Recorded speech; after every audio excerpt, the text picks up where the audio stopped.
حي على الفلاح.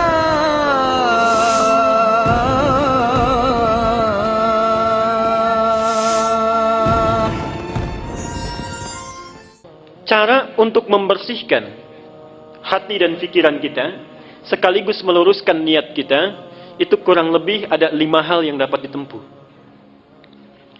Terutama mohon ibu bapak ya, tolong perhatikan yang 5 ini dan amalkan, aplikasikan, contohkan kepada anak cucu kita. 1. Caranya dengan banyak membaca dan mengkaji Al-Quran. Di antara fungsi membaca dan memahami bacaan Quran itu adalah salah satunya membersihkan penyakit-penyakit yang ada di dalam jiwa kita. Ada 2 jenis penawar.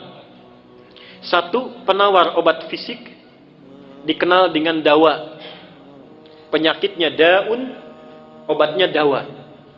Jadi kalau kita berobat ke dokter, diberikan resep, kemudian obatnya berbentuk kapsul atau tablet, itu dalam bahasa Arab dinamakan dawa, obat fisik. Yang kedua, ada namanya obat jiwa. Dan obat bagi penyakit yang memang sudah tidak bisa ditangani lagi oleh makhluk. Jadi ini puncak segala penawar, dinamakan dengan syifa. Dinamakan dengan syifa. Quran itu, di antara fungsinya adalah menjadi syifa, penawar, obat, penghilang penyakit-penyakit yang ada di dalam jiwa, sekaligus mampu menyembuhkan penyakit fisik yang sudah tidak bisa lagi ditangani oleh dawa. Apa dalilnya? Harus ada dalil ya. Quran surat Al-Isra, surat 17 ayat ke-82. Quran surat Al-Isra, surat 17 ayat 82. Wa nunazzilu minal Qur'ani ma huwa shifaa'un wa rahmatun lil mu'minin.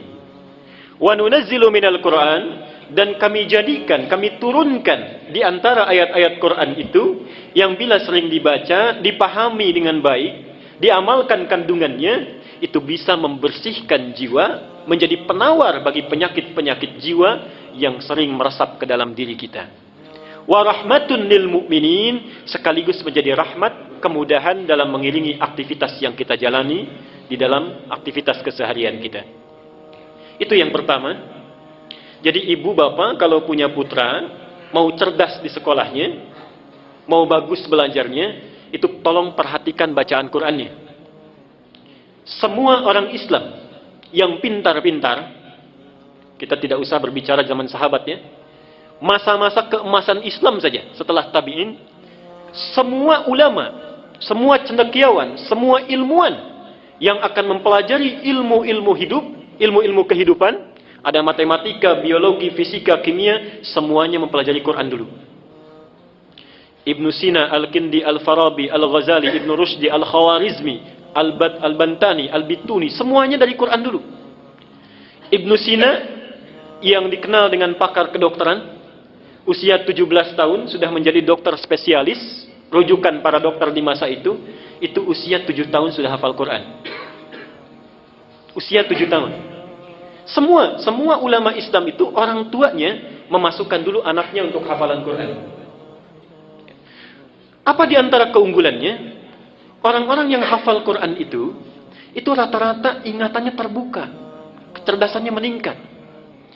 Ibnu Sina itu dikenal hampir sulit lupa. Dan kalau lupa, itu tidak membuka buku, Pak, Ibu. Datang ke masjid, sholat 2 rakaat, itu ingat kembali. Ibnu Sina. Kita hampir mirip ini. Cuma bedanya kalau kita sholat, semua ingat. Ingat, saya sampaikan 3 amalan yang sifatnya sangat unik karena saling bertentangan. Ini 3 ibadah. Saking uniknya pahalanya besar. 1, ibadah yang bila dilakukan tidak melahirkan rasa bosan, tapi cepat mendatangkan kantuk. Ibadah yang bila dilakukan tidak melahirkan rasa bosan, tapi cepat mendatangkan kantuk. Baca Quran. Baca Quran. Itu biasanya begitu. Kalau baca internet, majalah, koran bisa 1 jam. Baca Quran 5 menit saja sudah pegang mushaf, sudah ngantuk tuh. Sampai kaget mic. Tapi betul. Yang kedua, kan tidak ada sampai sekarang orang bilang saya bosan baca Fatihah, gitu ya. Pasti terus. Tapi baik dibaca dalam sholat ataupun biasa itu cepat ngantuk. Yang kedua, satu amalan yang dilakukan saat bersamaan, mengingat sesuatu yang lupa sekaligus melupakan sesuatu yang diingat. Ingat sesuatu yang lupa sekaligus melupakan sesuatu yang diingat. Sholat. Saat kita bertakbir itu, seharusnya kita kan ingat ya, ini rakaat pertama, kedua, tapi bisa lupa. Dan saat yang bersamaan bisa mengingat sesuatu yang lupa. Kunci ditaruh di mana ingat, kan? Buku hilang di mana ingat, arisan tanggal berapa belum dapat ingat, juga semua masuk. Ya. Dan yang ketiga, amalan ibadah yang semuanya bagus, yang bila dilakukan merekatkan sesuatu yang renggang sekaligus merenggangkan sesuatu yang rekat. Merekatkan sesuatu yang renggang sekaligus merenggangkan sesuatu yang rekat. Nikah. Nikah itu ibadah yang dilakukan bisa merekatkan sesuatu yang renggang. Ini tidak kenal dengan si A, setelah dinikahi menjadi saudara mahram bil musaharah. Saking dekatnya disebut persaudaraan ini mahram. Artinya anak yang tadinya belum bisa melihat aurat ibunya yang tidak pakai kerudung, sekarang boleh melihat ibunya rambutnya tanpa hijab. Mahram bil musaharah. Saking dekatnya. Tapi saat yang bersamaan merenggangkan sesuatu yang rekat. Coba lihat. Ada anak perempuan dikandung, berat ibunya mengandung, dilahirkan berjuang hidup dan mati. Diasuh, nakal, menanggung malu, dibawa ke pesta mempermalukan, dibawa ke masjid main-main, itu kan? Setelah dewasa, tumbuh cantik, belum genap, belum sempat dipetik buahnya, sudah dibawa oleh orang lain yang baru dikenalnya.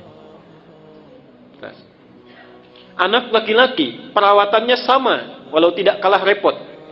Setelah dewasa, tumbuh, dapat gaji, belum sempat diberikan pada ibunya, sudah harus diberikan kepada orang yang baru dikenalnya. Renggang. Ya. Karena itulah hati-hati, tidak ada mantan ayah dan ibu, dan kata Nabi, celaka, bu'dan liman adraka abawahil kibar falam yudkhilal jannah. Celaka orang yang masih hidup bersama orang tuanya, sudah sepuh tapi tidak mampu memasukkannya ke dalam surga. Yang kedua adalah memperbanyak salat malam. Memperbanyak salat malam, rajin tahajud. Itu untuk membersihkan jiwa dan pikiran kita. Dalilnya surat Al-Muzammil ayat ke-6. Inna nasyi'atal laili hiya ashaddu wat'aw wa aqwamu qila. Sungguh bangun malam itu, salat malam itu lebih cepat menyentuh kepada jiwa. Di antaranya bisa membersihkan diri kita. Saya cepat saja. Al-Muzammil ayat ke-6. Yang ketiga, banyak melakukan puasa. Banyak melakukan puasa. Di antara fungsi puasa itu memperbaiki perilaku yang tidak baik dan membersihkan penyakit jiwa yang buruk. Mana dalilnya? Sahih Al-Bukhari nomor hadis 1869. Sahih Al-Bukhari nomor hadis 1869.